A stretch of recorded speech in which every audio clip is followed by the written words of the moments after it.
Vous écoutez Radio Equinox, la chaîne du peuple.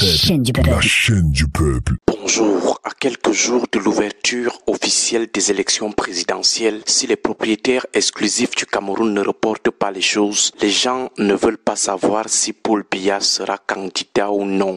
Les gens ne cherchent pas à savoir quel est le bilan qu'il devra défendre au cas où il décide de défêter ses 100 ans étant toujours au pouvoir. Ce qui les intéresse, c'est seulement la candidature de Kamto et le mandat impératif. C'est le droit et la candidature de quelqu'un qui n'a aucun compte à rendre aux Camerounais qui intéresse certains.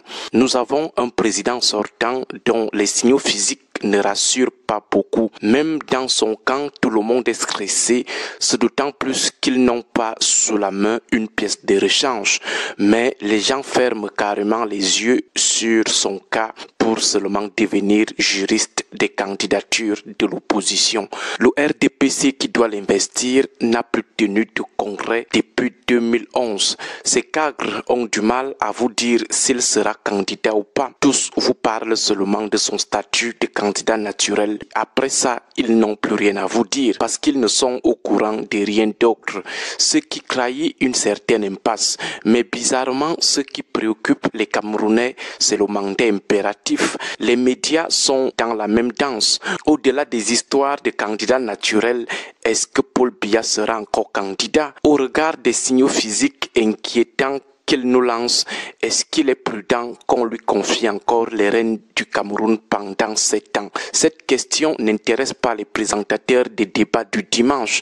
Ce qui leur semble fondamental, c'est est-ce que le MRC peut présenter un candidat?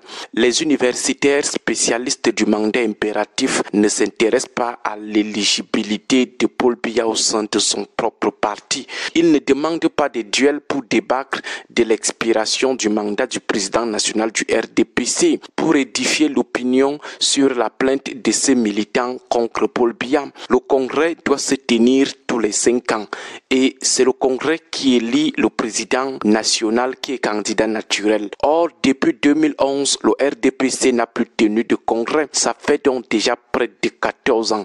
Est-ce que malgré la prorogation du mandat du président national par un bureau politique qui ne remplit même plus les conditions pour proroger un mandat, est-ce que Paul Biya peut encore légalement se considérer comme le président du RDPC et par conséquent comme candidat naturel? Cette question n'intéresse pas aussi les universitaires spécialistes du mandat impératif de Kamto. Ils veulent seulement faire des clashs médiatiques sur le mandat impératif.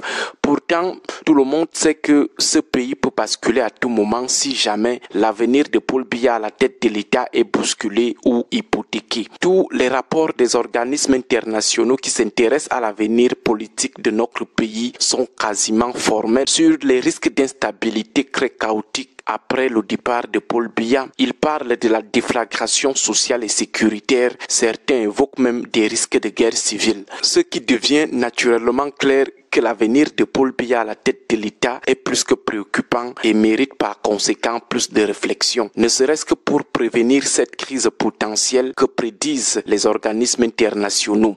Mais l'autre-là n'intéresse ni les médias ni les universitaires du mandat impératif de Kamto. Même les communicants du RDPC, ils ont une patate chaude dans leur parti, c'est-à-dire l'incertitude et les incertitudes de la candidature de Paul Biya à l'aune de l'usurpation du pouvoir présidentiel ou à l'aune de la vacance de fait à la tête de l'État et de leur parti. Ils ne sont pas préoccupés par l'autre-là. Leurs problèmes, ce sont les problèmes d'un autre parti.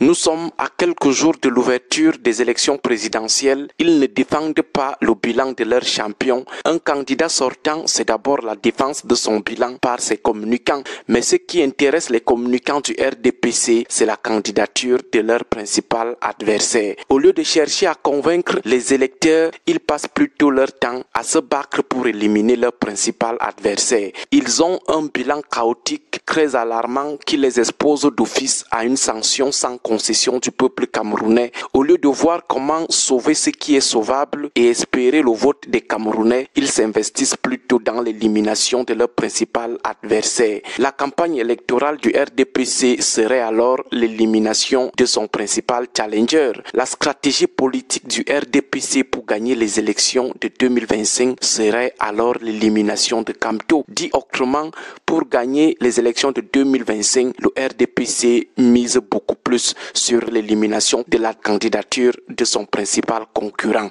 Au lieu de chercher à se refaire une bonne image auprès des Camerounais et obtenir leur voix, il mise plutôt sur l'élimination politique de l'adversaire. Les médias et les universitaires du mandat impératif n'imposent pas l'orientation du débat public vers cet aspect des élections. L'aspect bilan du RDPC a mené le peuple à s'intéresser plutôt au bilan du candidat sortant. Ce n'est que le mandat impératif qui les préoccupe.